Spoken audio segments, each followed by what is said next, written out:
Oi, pessoal. Olá, É pessoal. Pessoal, tudo bem? é muito bom estar com vocês aqui hoje. E o assunto que nós vamos trazer com vocês hoje é um nome bem grande e que nem sempre as pessoas conhecem e sabem o que é, né? Então, hoje eu vou conversar com vocês e com os meus amigos sobre psicogenealogia sistêmica. Realmente o nome assusta, Eu mas sou é um assunto tão, eu costumo dizer que é um assunto tão extenso quanto o próprio nome. Eu preciso contar primeiro para vocês como foi que eu me encantei com este assunto, né?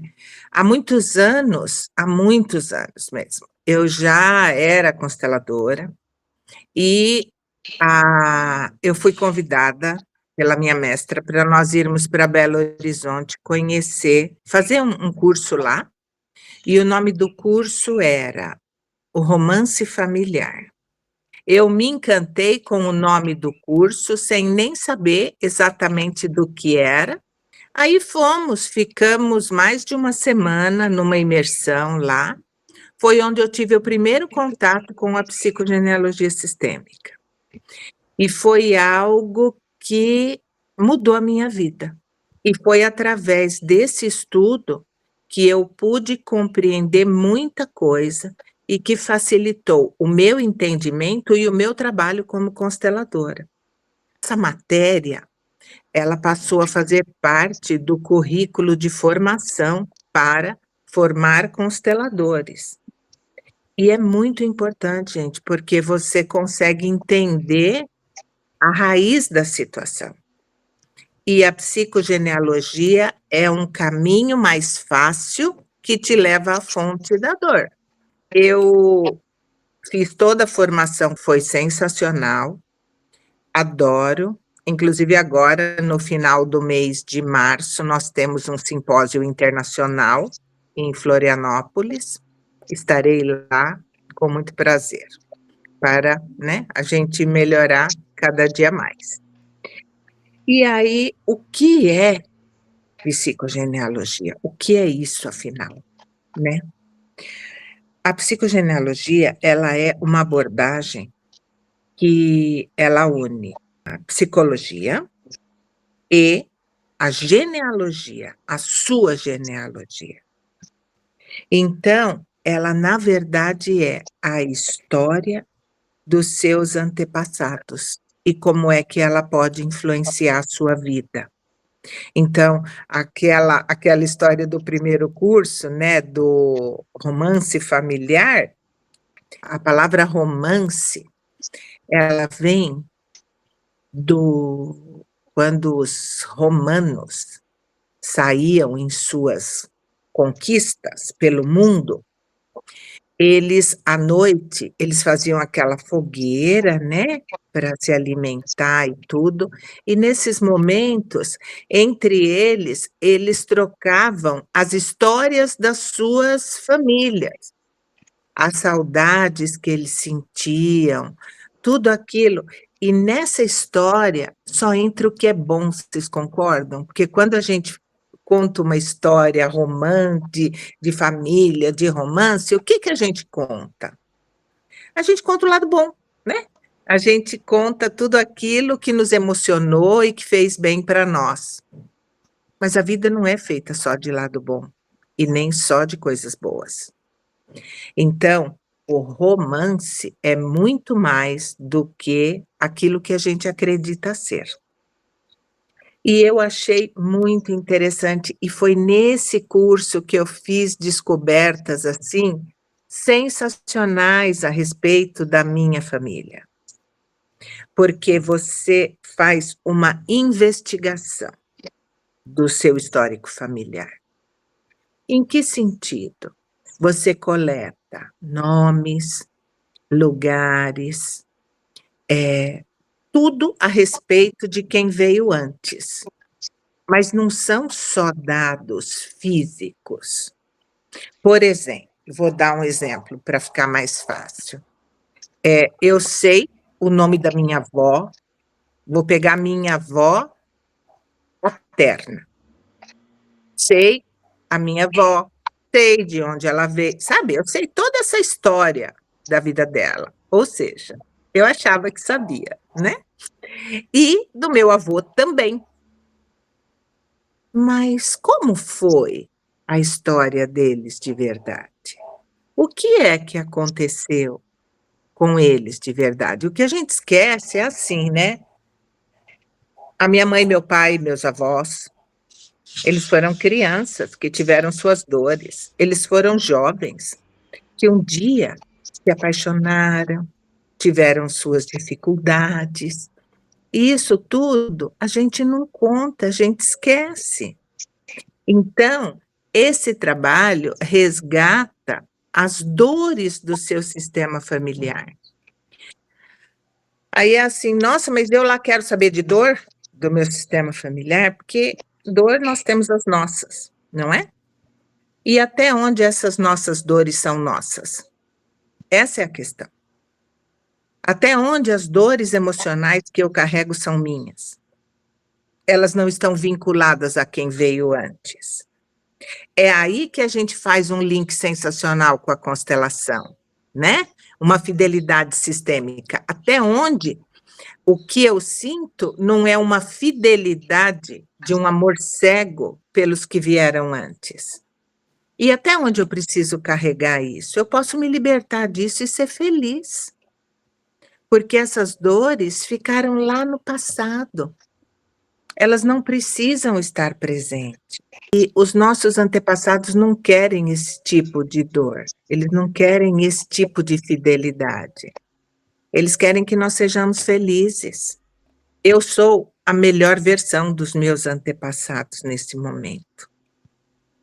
E se eu sou a melhor versão, eu preciso honrar isso, sendo feliz. Quando eu penso que os meus familiares tiveram tantas dificuldades, eles são de outros países. Então, quando chegaram aqui, eles viveram muitos problemas. Ok, isso já foi. Então, eu vivendo aqui, eu nasci aqui, eu vivo aqui, eu tenho uma responsabilidade de fazer com que a minha vida seja mais leve, mais feliz, porque eles nos trouxeram até aqui. A gente sabe que a constelação é um apanhado de muitas terapêuticas, de muitos conceitos e Sim. metodologias e técnicas que são utilizadas justamente para a gente poder harmonizar essa situação. E quem conhece bem a constelação sabe que a genealogia, ou a psicogenealogia, é um dos recursos essenciais para que a gente possa construir o cenário e chegar no momento onde vamos dizer assim, a raiz daquela fidelidade cega, como você diz, está. A psicogenealogia, dentro daquilo que a gente conhece, ela é a nossa bússola, né? Porque sem ela a gente não consegue chegar exatamente no ponto, não é verdade? E na formação de psicogenealogia, nós aprendemos tanta coisa bacana, sabe? Esse que é o desenvolvimento do trabalho de psicogenealogia. Você trabalhar sabendo que os nossos pais, eles tinham uma projeção. Nós somos inconscientemente a projeção dos nossos pais. A identificação que nós temos começa pelo seu nome. Como que é seu nome? Quem foi que deu esse nome para você? Em que situações esse nome chegou até você?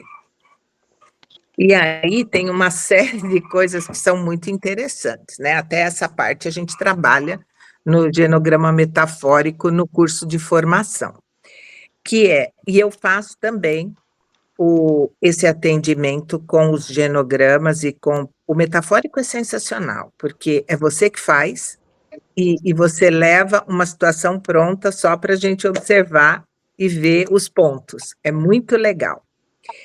E aí é assim, esse seu nome, ele veio de onde? Por exemplo, tem famílias que são descendentes de estrangeiros e que colocam nomes indígenas nos filhos que nascem no Brasil. Vocês conhecem alguém que tem essa situação? Então, o que está por trás disso? Está que esta família, ela é muito grata por este país, e é uma forma de honrar esta terra. Os povos originários é que são os verdadeiros donos desta terra. Então, para honrar esta terra, nada melhor do que colocar nomes indígenas nos filhos. Neia, posso contar a história do meu nome? Pode. Pode. Então, minha mãe foi criada pela minha madrinha e tia Abigail, né? Ela foi uma mulher que nasceu antes de 1900. Ela nasceu aqui. Os pais tinham acabado de chegar da Espanha. E aí teve uma vida muito dura, porque o pai dela, o meu bisavô, ele não gostava de vinho do Brasil, ele não gostava de leite do Brasil, não gostava de manteiga do Brasil, então tinha que ter cabra, tinha que ter parreira, tinha que fazer, tinha que trabalhar fora, tinha que cuidar da casa, então ela teve uma vida dura. A minha madrinha, Abigail, ela gostava muito assim de ter as coisas modernas que chegavam, né? E lançaram um fogão e ela comprou. Mas o fogão dela estava novo ainda.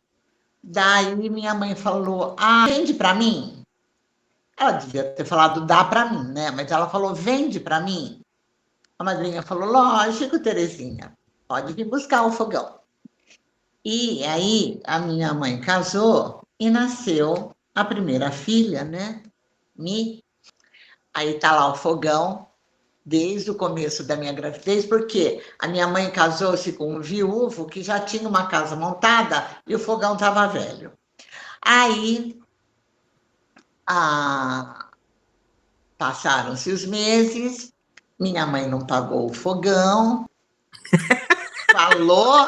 falou que vai pagar, tem que pagar. Ou use outro termo, mas falou, bom, muito bem. Aí sou eu e minha madrinha. E aí, Tere, vai pagar o fogão ou não vai?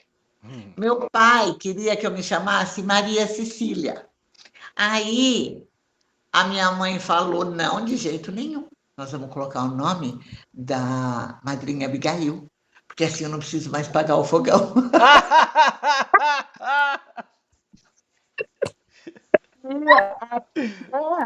Minha madrinha Abigail morrer, que eu tinha 14 anos, para a família espanhola, como era meu nome? Abigailzinha. Abigail, gente, não tem diminutivo, mas eu era Abigailzinha, depois que eu passei a ser Abigail. Olha, gente, é muito interessante essa sua história, Muito mesmo. porque este nome, observe, Biga, este nome vem para pagar uma dívida. Então, observe isso que é o legal desse trabalho. Quantas dívidas você já acumulou na sua vida? Qual a dificuldade que você tem na vida em arcar com os seus compromissos financeiros? Pode estar ligado aí. Precisamos fazer um trabalho, Biga, com esse seu nome, a hora que você quiser. Entendeu? Adoro esses cruzamentos. A Biga vai fazer a Tamiana da Edneia. A Edneia vai fazer a psicogenealogia da Biga. E eu? Você é um caso à parte. Depois a gente conversa. Depois a gente conversa, Júlia. Então, é por aí. É assim que a gente vai descobrindo quais são as nossas dores vinculadas aos que vieram antes. E por que a gente carrega isso? Só que tem muito mais. Eu descobri ligações difíceis emocionais que eu tenho com problemas políticos, por exemplo. E daí eu descobri que quando a minha mãe estava grávida de mim, este país passava por uma situação turbulenta muito grande politicamente. Logo depois disso, nós tivemos uma ditadura, né? E o meu pai, ele era muito jovem. E ele corria um risco muito grande de ter que servir, sabe essas coisas? Abandonar a família e ser convocado. Então, tudo isso influencia muito no meu modo de não aceitar certas situações políticas. Isso me fez muito bem quando eu entendi isso.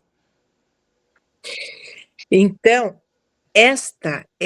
isto faz parte de medo, porque a mãe e o pai, eles carregam um medo inconsciente quando esta criatura está por vir, este filho, né? E este período gestacional para a psicogenealogia, ele não é contado como nós contamos fisiologicamente, com os 9 meses. Não, são 27 meses.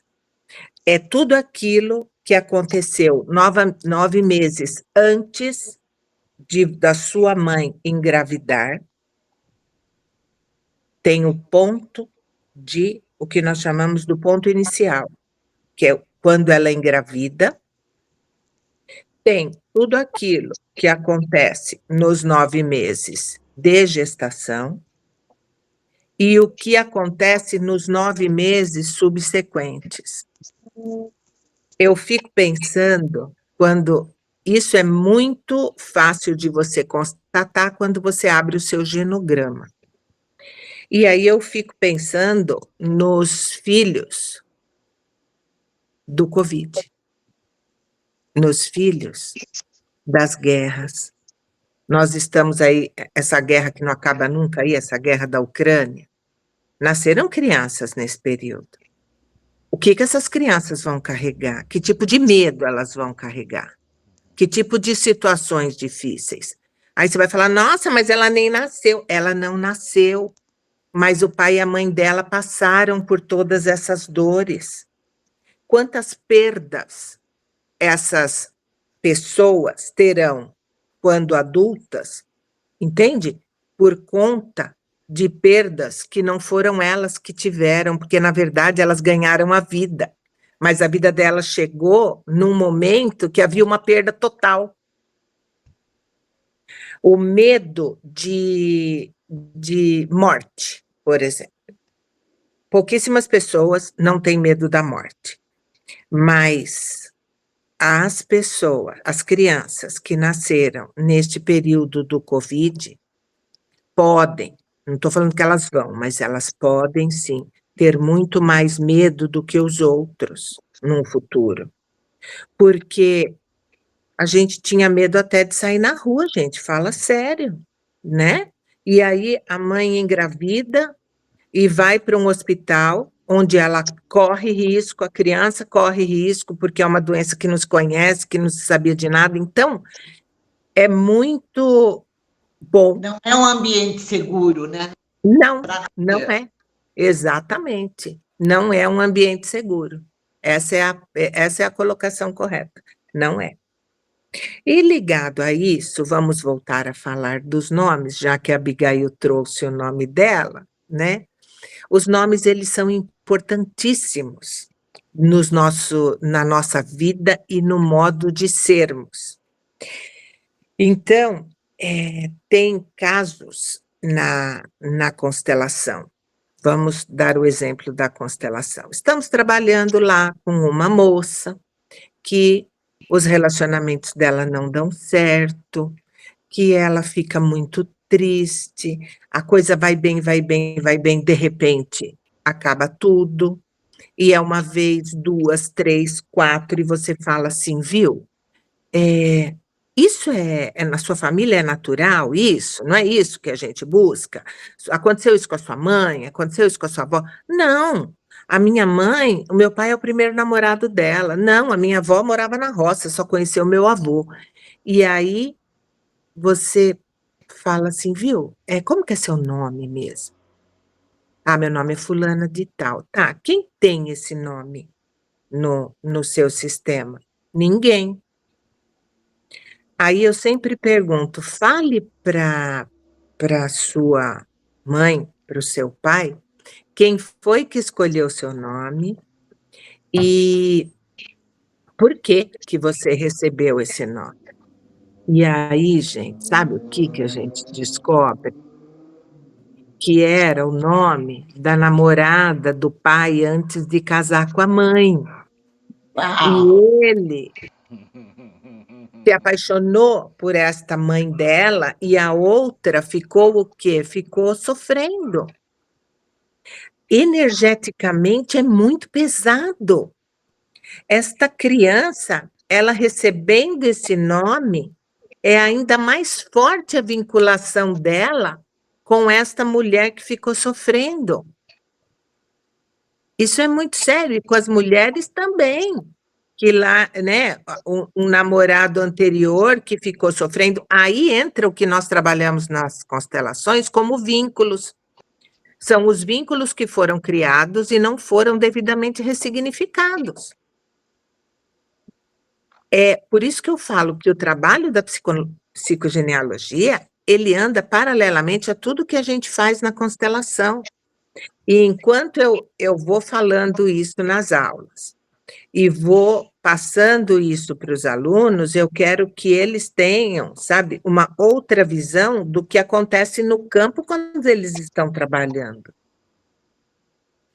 Eu adoro este assunto, porque ele é muito extenso, é como eu disse, né? Ele é tão grande quanto, tão extenso quanto o psicogenealogia. Né? Deixa eu fazer uma pergunta. Então, Tá. no caso da Biga, que você falou que a neta dela se chama, ela tem o nome que o pai gostaria de ter dado para a Biga. Essa é aquela neta que é super ligada com você, Biga? Não, é a Não. minha neta mais nova. A Cecília veio assim, desavisada, de surpresa, pegou todo mundo de calça curta, porque eles já tinham decidido ter só um filho e tal. E quem escolheu Cecília foi a Clarice. Mais interessante ainda, né? Você vê que Porque isso foi estava no do ano. inconsciente do seu sistema. E aí, a gente se pega em situações desse tipo que ela trouxe. Onde é que o nome Cecília estava? Estava no imaginário do pai da Abigail. Entende? Esse nome, ele devia ser muito importante. Ah, é um nome comum? Não é um nome comum, não é. É um nome lindo e é um nome que estava, sim, no imaginário do seu sistema. Entende? Por isso ela vem. E ela vem com o quê? Ela vem com aquela carga amorosa que o seu pai tinha para você. Talvez a Cecília venha realizar os sonhos que você não deu conta ainda de realizar. Verdade. E ela é super engraçada, sabia? Super. Acho que ela puxou essa veia da avó. Eles foram no Parque dos Dinossauros e quando entra assim no Parque do Dinossauro, faz aquele barulhão assim dos passos do dinossauro. Tum, tum, tum. E os gritos, né? Ela correu para o pai dela, olhou para ele assim, pegou na mão dele e falou assim: papai, foi um prazer ter te conhecido.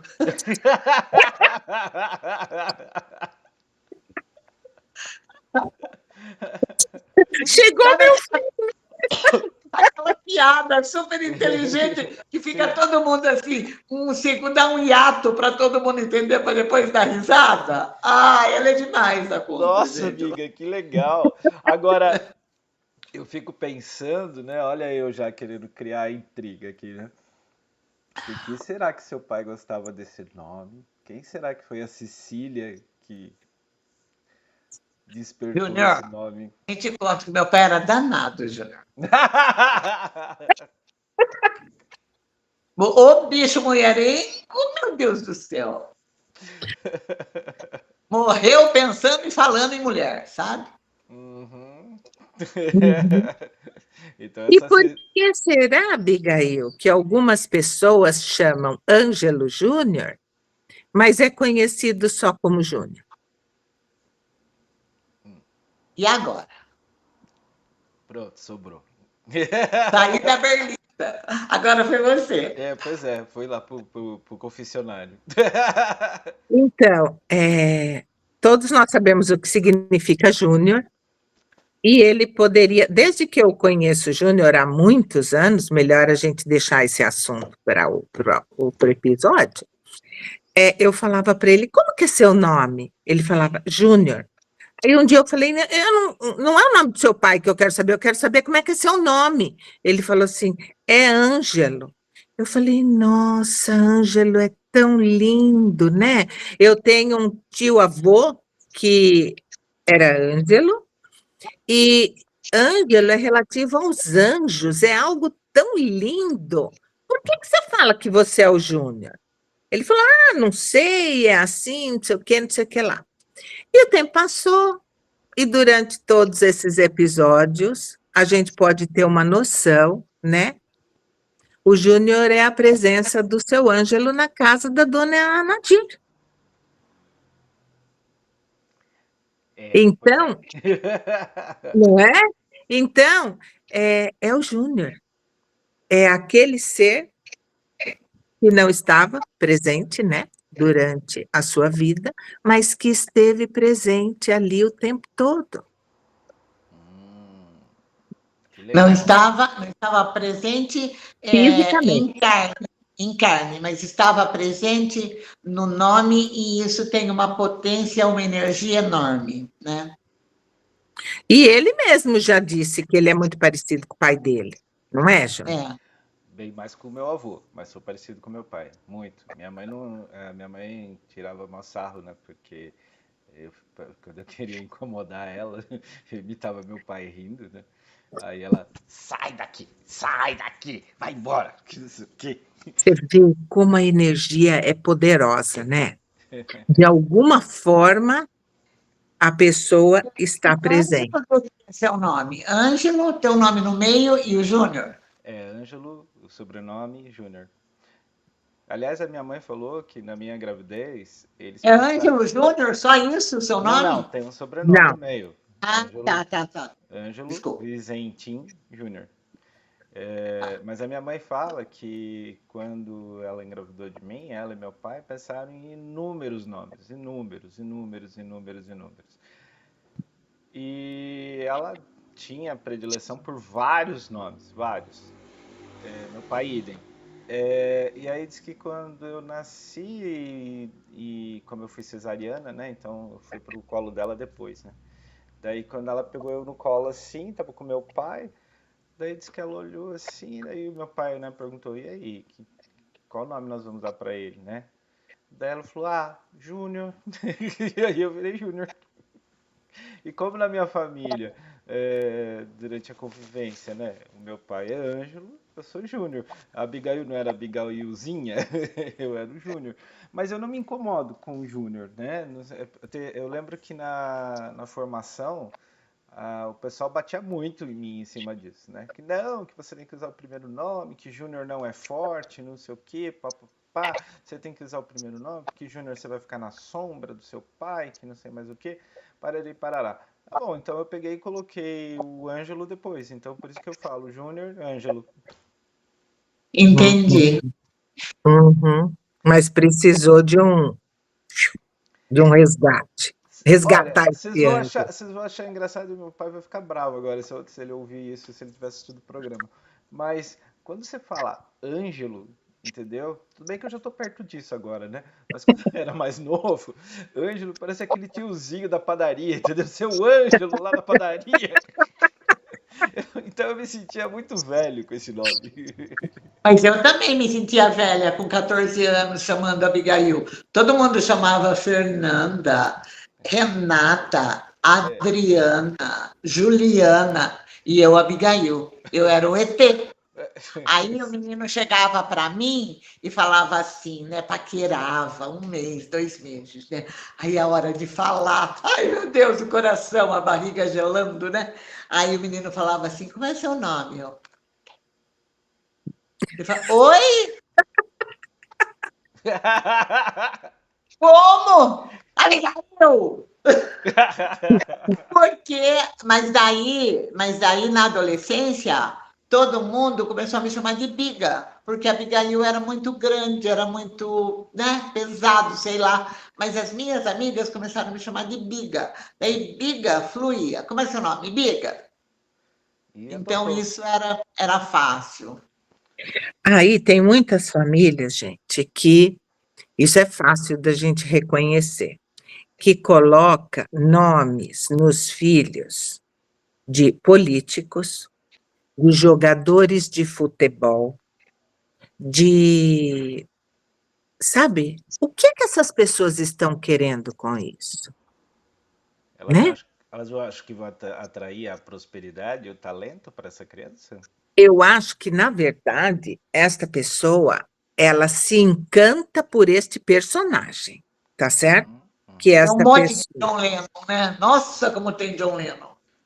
Então, a vida do John Lennon, com todo respeito, foi uma vida incrível, mas que teve um desfecho terrível.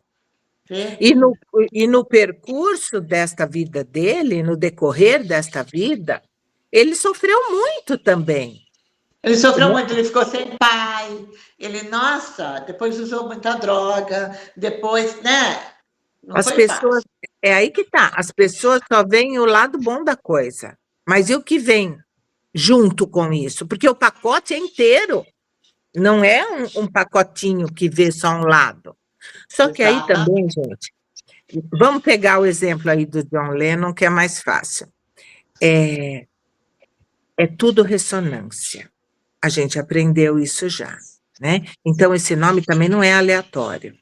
Ai, mas a minha mãe amava os Beatles, ai, mas não sei o quê. Ok, pode até ser. Mas neste sistema familiar, existe todos os tipos de dores que o John Lennon teve na vida dele. Um espelhamento, né? É o espelhamento, exatamente. É a ressonância que traz, é a mesma coisa que nós já falamos no nosso episódio das dores, como é?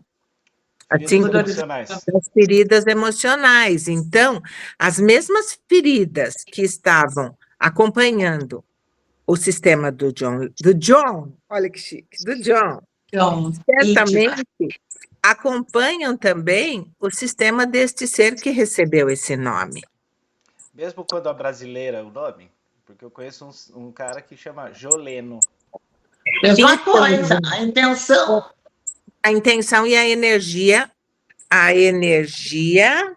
é a mesma, né? E aí, nós vemos também, porque isso tudo é inspiração dessa família. E depois isso passa para a repetição daquilo que ele vai viver no futuro. Então, tem gente que recebe nome, vamos ver. Estranho, nome estranho. 1, 2, 3 de Oliveira 4. Gente, eu li no Cruzeiro do Sul isso. Eu lembro. Nomes estranhos. 1, 2, 3 Graças a Deus. é um jornal que a gente ainda usava de papel naquela época. 1, 2, 3 de Oliveira 4, que é isso? Que inspiração foi essa? Ele deve ter tido a inspiração de que era o quarto filho, né, dos Oliveira, não é? 1, 2, 3, aí vem esse que é o Oliveira 4. Eu conheci um senhor há muitos anos mesmo, que o nome dele era Segundo Vicensotti. Como? Segundo? Eu conheço vários segundos. Então, Tem primo também, né? Aí é, você vai falar, ali mora seu primo. E o cara fala, imagina, meu primo mora em outra cidade.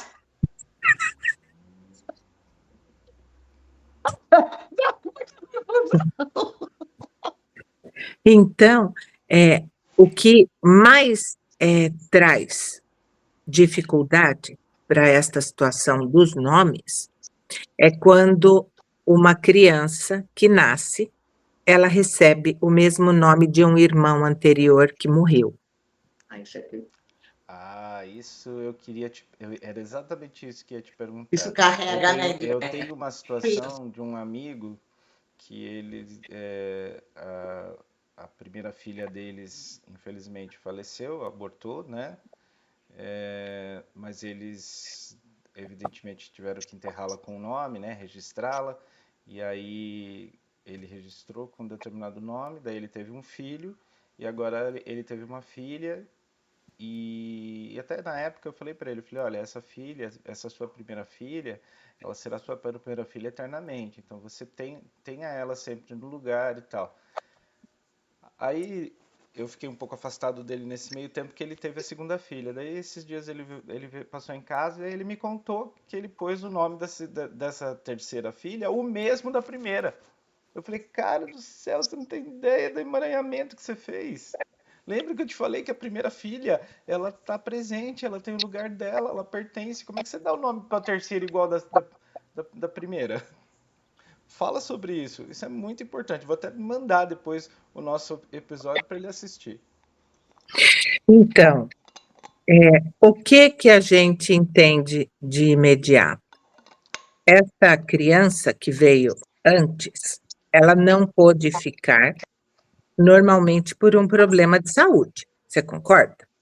A criança nasce, tem um problema de saúde e morre. Muito bem. Então, primeiro, este ser pertence a esse sistema familiar. Ele faz parte. E onde quer que ele esteja, ele faz parte deste sistema. Aí vem um outro filho, vamos pegar esse caso aí que o Júnior contou. Veio uma outra criança, recebeu um outro nome. O que não pode acontecer de jeito nenhum é esta mãe ou este pai dizer, ai, você é minha filha mais velha. Não é a mais velha, não é a primeira. Ela é a segunda criança, sabe? Não importa se o primeiro foi homem, não importa. É a segunda filha. Porque se ela assume o lugar da primeira, ela pode ter seríssimos problemas de saúde, porque ela vai estar vinculada a um morto. Não necessariamente os mesmos problemas que levaram aquela primeira criança a falecer, mas seríssimos problemas. Um morto, gente, não vai bem na escola. Um morto não trabalha, não consegue emprego, não se firma num emprego. Então, tudo isso a gente precisa avaliar quando um cliente nos traz umas situações como essas. Depressão, tristeza, é tudo isso que envolve o morto, que está no sistema e não está sendo reverenciado, ele não está tendo o lugar dele. Aí, tudo bem, veio esta menina, né, que você disse é a segunda, aí nasce... Terceira. Não, veio o segundo, que é o menino. É o menino. Então, esse menino, ele tem que ser colocado no lugar dele. Ele é o segundo filho e não o primeiro. Ótimo. Aí veio a terceira criança, que recebe o mesmo nome daquela primeira que morreu. Onde está? Eu vou te fazer a pergunta agora para vocês e para os demais, dentro de tudo que eu já falei do segundo. Onde está o amor deste pai e dessa mãe? Está nessa criança? Não, está na primeira, está naquela que perdeu. Exato. Esta criança não é vista. Ela não é vista como tal. Aí já, bom, tem N especulações a respeito disso, mas ela, como indivíduo, tem tudo que ela precisa. Só não tem o olhar dos pais. Os pais ficaram olhando para aquela dor. Sim. E colocaram o nome da terceira no mesmo para perpetuar a dor. Aí você fala assim, ai, eles não sabiam de nada disso, ai, que bobagem, ai, não é nada disso. O tempo nos dirá se não é. Porque os pais não fizeram isso por maldade, os pais não Claro fizeram, que eles não. nem sabem disso. Não, claro que Só não. que a dor que eles sentiram lá atrás, ela continua neles. Eles estão dizendo, isso ainda grita em mim. Eu não dei conta ainda dessa história. Porque é realmente muito difícil perder o primeiro filho. Qualquer um, né, Não é que Biga? eles tenham essa dor. A única Qualquer coisa um. que precisa agora é tratar disso. Exato. Exato. Harmonizar isso de modo que essa dor não se perpetue nem para o segundo e muito menos para essa que tem o mesmo nome da primeira, na verdade. Exatamente. Tem várias coisas muito práticas que a gente pode fazer para dar o lugar deste filho que não ficou. Isto fisicamente, sabe? Esta ressignificação. Até a própria pessoa, que às vezes, quando a pessoa chega num nível de consciência de falar, então é isso, aí o pai e a mãe já morreram. Aí fala, então agora não dá mais. Dá sim. Dá sim. É só a pessoa tomar consciência disso, marca lá um horário que a gente vai resolver isso da melhor maneira possível, né? Edneia, Oi. além dos... você está nos trazendo aí um pouco sobre os caminhos que a psicogenealogia encontra para fazer a interpretação da árvore, né? Ou seja, da nossa ancestralidade. Isso. Mas também não é só nomes, né? São profissões, tatuagens, né? Tem vários elementos que você usa para... Até a fotografia, né? Você usa para ler o sistema da pessoa, não é? Tudo está no inconsciente familiar, está tudo lá registrado. Inclusive, eu conheço uma pessoa, gente, eu não vou falar quem é aqui, porque fica chato, mas ela tem um quadro na casa dela, que foi só eu olhar o quadro, eu falei, meu Deus! Né? Então, a gente aprende nesse trabalho, com um olhar mais apurado, você aprende a olhar para as coisas e ver outras, e dar outra interpretação para aquilo, sabe? E tem um aspecto muito importante na psicogenealogia, que é assim, que a pessoa é que vai construir o mapa dela, né? Ela tem que buscar na família os nomes, as datas, né? Tudo isso. Mas tem aqueles que são adotados e que não sabem nada da sua história anterior. Daí, como é que faz? Faz do mesmo jeito, porque tudo que é seu está com você. E você não chegou numa família com situações assim tão diferentes da sua família de origem. A gente já aprendeu isso. A ressonância nos traz muitas respostas. Que ele falou que ele foi fazer, né, o mapa dele e que ele não sabia nada, mas que começou a chegar informação. Começou a chegar. Diz que foi assim, uma forma fenomenológica mesmo. Chegaram as informações para ele, e daí ele viu que tinha, assim, muita coisa em comum com a família que ele foi adotar. E aí a gente tem que observar que é o lado emocional, tá? E às vezes até a questão das doenças se repetem naquela família que o ser que foi adotado traz, entende?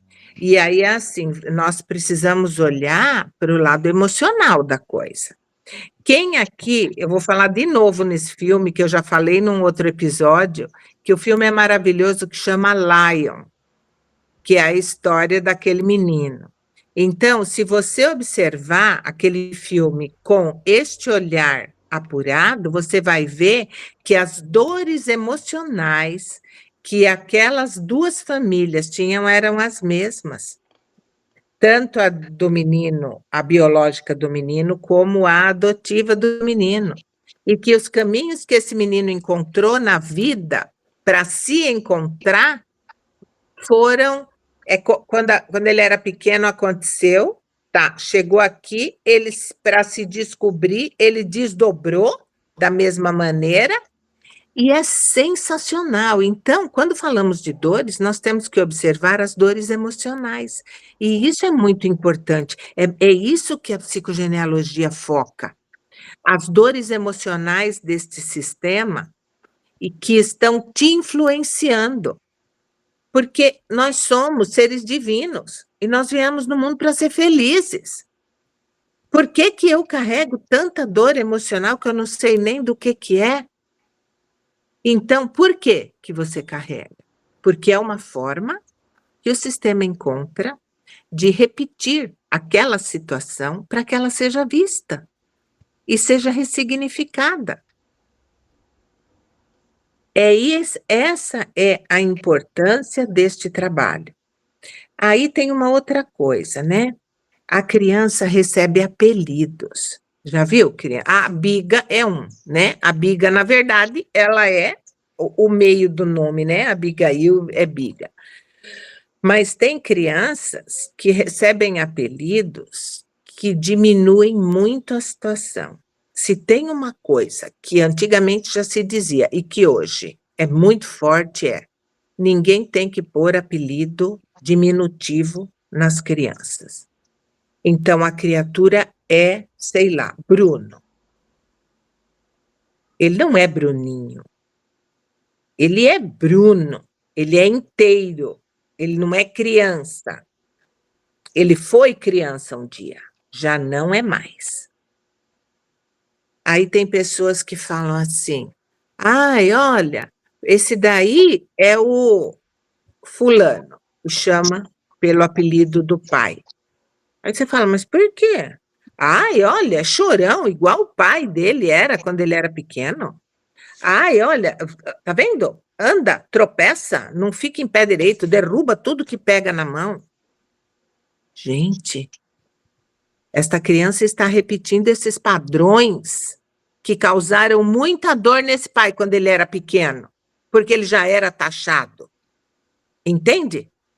E hoje ele não precisa disso. Ele só está dizendo com isso, olha, isso doeu no meu pai e chegou até mim. Chega! Precisamos. Olha, tem o contrário também, né? Eu tenho um episódio bem engraçado, que a gente estava numa festa e tinha um amigo muito educado da minha filha. E eu fui apresentar o Gui. O Gui, o nome dele era G-U-Y. E daí eu falei para o moço, olha, esse é meu marido, o Gui. Aí ele pegou na mão do Gui e falou assim, seu Guilherme, eu sinto muito, mas meus pais me ensinaram a não chamar ninguém pelo apelido. Aí o Gui falou, eu chamo Guilherme. Ele deduziu que o Gui chamava Guilherme. Aí ele pegou o RG dele e falou assim, olha, meu nome é Gui Edmond Van Ker. Eu chamo Gui. Ele, meu Deus, eu nunca tinha visto, me perdoe, né? Mas veja que, às vezes, a pessoa tem um nome, né? Porque o Gui tinha um nome que era belga. Diferente. E diferente, e ele concluiu que era um apelido, mas não era nome mesmo. A minha irmã chama Ziza, Z-I-Z-A. É um apelido de Adalgisa, mas meu pai conheceu uma professora que se chamava Ziza. Opa! Tinha admiração por ela, nunca chegou a namorar nada, mas tinha admiração e colocou esse nome, Z-I-Z-A. Olha que louco. Ô, Biga, e o Armando Pinto? Não, pior é aquelas pessoas que têm aquele sobrenome Rego do Pinto.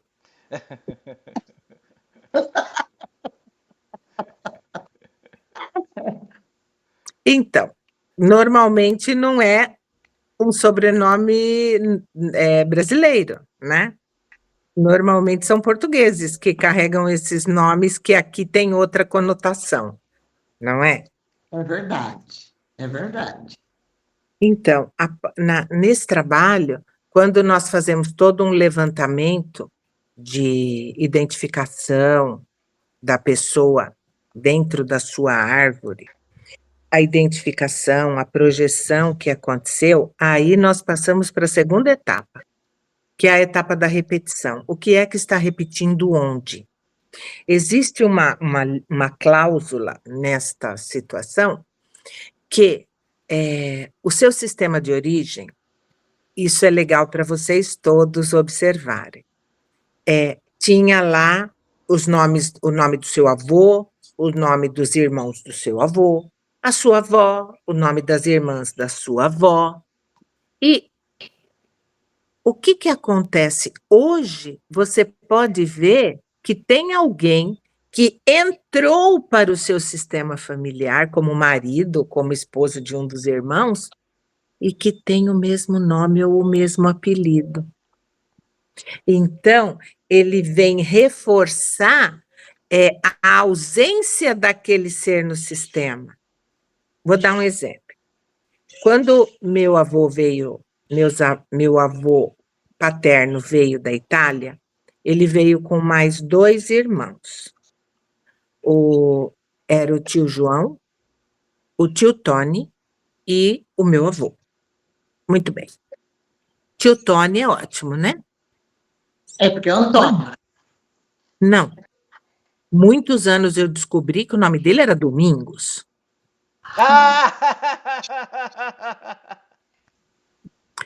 Aí, esse Domingos, ele ficou vazio, esse espaço. Ele teve uma vida, assim, bem difícil, teve uma doença que o impediu de ter uma vida mais feliz, muito cedo, né? E ele faleceu. Anos depois, entra um outro Domingos na minha família, né? Um Domingos com características bastante diferentes daquela, mas a energia do nome voltou. Que loucura! O meu pai tinha um amor muito grande pela família dele. O meu pai, ele era apaixonado pelo pai dele, pelos tios, por esta egrégora italiana, né? E aí chega que também é filho de italiano e completa isso de uma outra maneira. Aquele Domingos não pôde participar da vida do meu pai como este Domingos participou. Entende? Que loucura! Tudo emocional. Que bonito, né? Que bonito, que lindo que é isso. Quando eu tive meu terceiro filho, eu queria que ele chamasse Gabriel. Mas eu não tinha ainda certeza disso, sabe? Meu marido também não. A criança nasceu, muito bem, e aí? A gente vai decidir. Quando foi? Passou aquele dia, não decidi, no dia seguinte eu não decidi, no terceiro dia entra o obstetra no quarto e fala assim para mim, cadê o Pedrão? Aí eu fiz, oi? Ele fez, cadê o Pedrão? Eu falei, que Pedrão? Ele falou assim, o seu filho, porque é claro que as crianças já nasciam um pouquinho grandes, né? Então não podia ser Pedrinho. Aí Pedrão, aí eu falei, por que Pedrão? Aí ele falou assim, ele ficou sem graça, sabe? Porque a nossa dúvida era entre Pedro e Gabriel. Aí ele falou assim, não, eu achei que ia chamar Pedro, porque eu estou brincando, porque ele nasceu dia 22 de abril, o dia que Pedro Álvares Cabral chegou no Brasil. Aí eu disse, rapaz, você tirou uma dúvida da minha cabeça? E aí liguei o meu marido e falei, vai ser Pedro mesmo. E por que nós queríamos Pedro? Porque o meu avô era Pedro, inicialmente Pietro, né? Viemos descobrir isto depois, que o nome dele, como ele nasceu na Itália e tudo, ele foi registrado como Pietro. E o avô do meu marido também, Pietro. Aí você fala assim, até onde isso é bom? Então, nós juntamos Pedro por um amor muito grande aos que vieram antes. Aí você faz o que com isso? Você constela, né, filha? Você constela muito essa criatura. Porque foram dores muito profundas que esses dois Pietro passaram na vida. O meu vô perdeu a mãe quando nasceu. Foi uma coisa muito complicada. Aí você constela a criança. E daí você vai ajustando essas dificuldades emocionais quando elas aparecem. Sim. Mas o nome que você recebe, ele tem sim muita importância energeticamente na sua vida. Você pode pensar que não, mas tenha certeza que tem. Se você fizer um trabalho com isso, você vai verificar o quanto isso é importante. Mas por que tudo isso? Porque isso nos dá o pertencimento, que é uma das leis sistêmicas da constelação, né? Então, quando eu tenho este nome, eu pertenço. Tanto que lá atrás, muito antigamente, as pessoas não tinham sobrenome, vocês sabem, né? As pessoas, elas eram, sei lá, José de algum lugar, com o nome da cidade. Jesus de Nazaré. Era para identificar o lugar de onde aquela pessoa era. Elas não tinham sobrenome, quem tinha o sobrenome eram só os reis, né, que levavam o sobrenome. Mas graças a Deus, né, a população cresceu tanto que ser João de São Paulo hoje ia ser uma tragédia, porque quantos João tem na cidade de São Paulo, né? Então isso foi mudando, e isso desde então já trazia essa noção de pertencimento para essas pessoas. Por isso que o sobrenome, ele é muito importante, porque eu, quando me coloco como Matiusi, eu pertenço a este sistema. Quando eu penso nisso, eu penso no seguinte, as minhas duas avós, elas se casaram, e elas permaneceram com o seu nome de batismo. Na verdade, cada um pertence ao seu sistema familiar, né? O outro, você passa a pertencer, mas você pertence realmente àquele original. Aí você fala assim, aí quem tira o nome? Ai, que dó, né? Porque quando minha mãe casou, era moda naquela época as mulheres perderem o nome do pai e assumir só o nome do marido. Deve ter muitas pessoas, muitas com a mesma situação. Então, veja que coisa, né? É verdade que deixar pai e mãe seguir sua vida é bíblico, né? Com a sua nova família, é o correto. Mas aquilo que é seu de verdade, você vai levar com você. E por que não o nome? Tanto que a lei mudou, hoje não tem mais nada disso, hoje tem homens que passam a ter o sobrenome da esposa. Isso acontece muito, principalmente em situações que envolvem dinheiro e poder.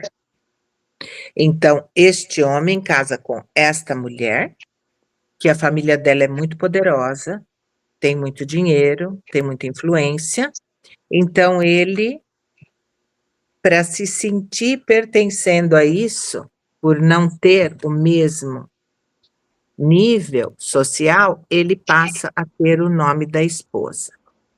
Isso está errado? Não sei. Eu acho que o errado e o certo é muito relativo. Mas aí você observa qual é o foco dele, né? Qual é o foco dessa pessoa? Hoje em dia não tem mais obrigatoriedade de nada, né? Então eu conheço pessoas que se casam e não trocam os nomes. Eu Isso. tenho um casal de amigos que eles trocaram os sobrenomes um com o outro. Olha Então, que interessante. ele trouxe o dela e ela trouxe o dele. Ficou legal, né? Então, assim, tem N situações, né? Mas, ainda falando um pouquinho sobre essa questão, eu li um artigo e aí ela falou numa coisa lá que eu super me identifiquei. A família do meu pai teve um filho que faleceu no período da guerra, né? E ele era o quinto. Aliás, o nome dele era Quinto porque ele era o quinto, né? E aí, contando os abortos da minha mãe, Você é o quê? não, o meu irmão é o quinto. Meu irmão faleceu, Prematuramente. exato, prematuramente, com 21 anos. E esse quinto, ele também faleceu tragicamente e prematuramente? Infelizmente, não. Prematuramente, sim, mas não quer dizer, ele faleceu no meio da guerra, né? Ele faleceu de fome. Praticamente também. Aí, vou pegar o seu gancho e vamos observar qual era a idade que ele tinha, quando o quinto faleceu e quando o seu irmão faleceu.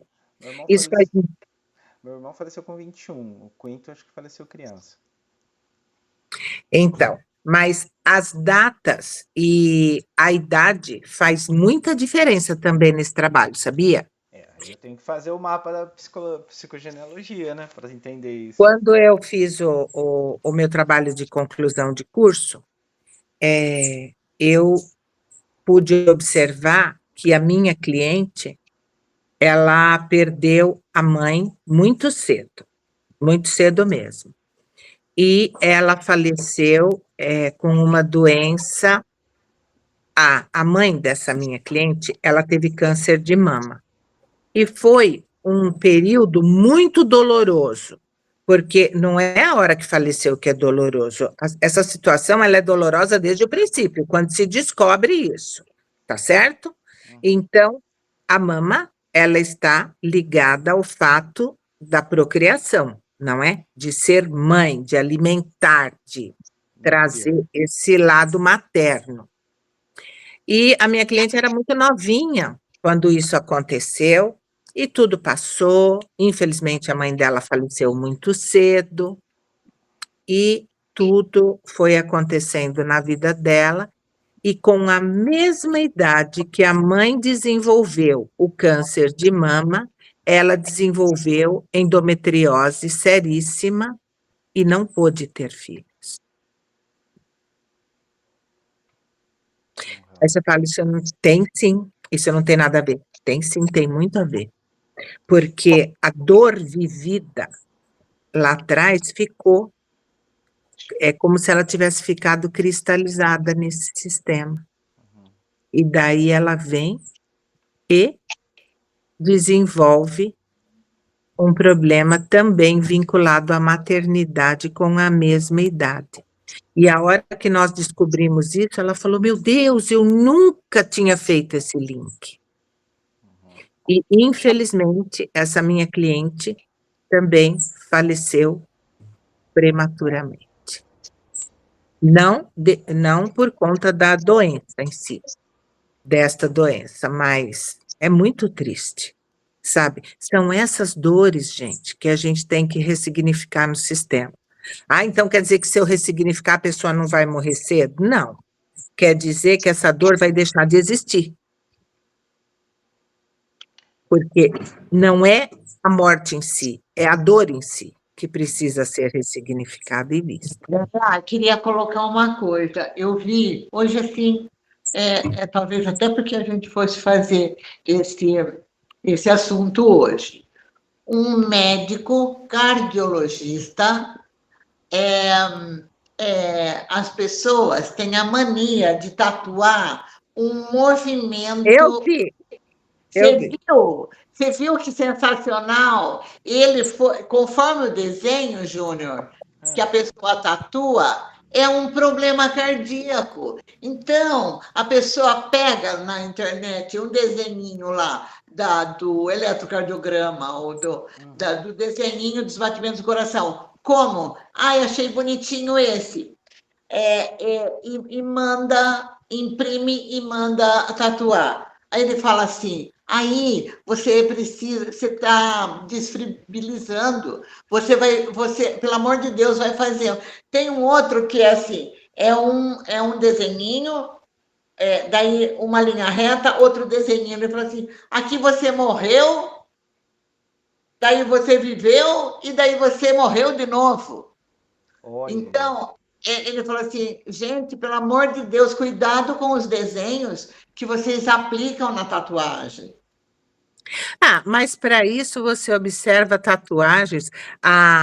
Foi a Sophie Hellinger que trouxe uma informação, eu acho que foi ela, sim, que trouxe uma informação de que as tatuagens que as pessoas fazem muitas têm a ver com os abortos sofridos no sistema. Com as exclusões, né? Com as exclusões e abortos de um modo geral. Tem gente que tem o corpo todo tatuado. E eu não sei, é uma coisa que não me apetece, né? Cada um é um e tudo bem. Mas quem coloca... Eu tive um cliente que ele tinha algumas caveiras no braço. Caveiras tatuadas no braço.